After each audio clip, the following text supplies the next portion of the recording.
بعد انتشار خبر منع عادل إمام من الظهور إعلاميا. أول تعليق من نجله الفنان محمد إمام: أهلا وسهلا بحضراتكم. أحدث غياب الفنان المصري عادل إمام عن الساحة الفنية الكثير من الجدل مؤخرا، ورجح البعض أنه تم منعه من الظهور إعلاميا.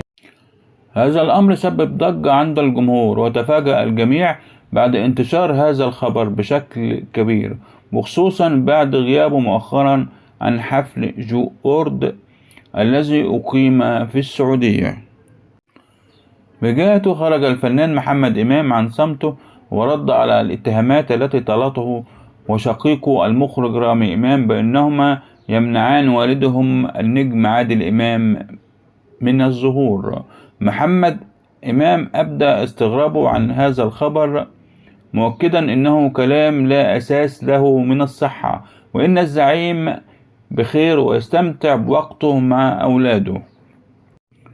وقال محمد إمام في لقاء له: ولا أي حاجة، ليه نمنعه يظهر؟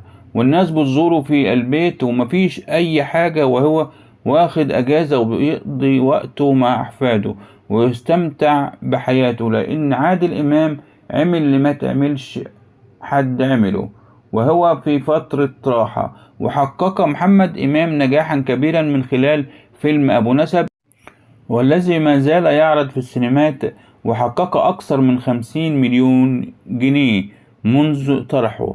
فضلا وليس أمرا، فعل زر الجرس ليصلك كل جديد. والسلام عليكم ورحمة الله وبركاته.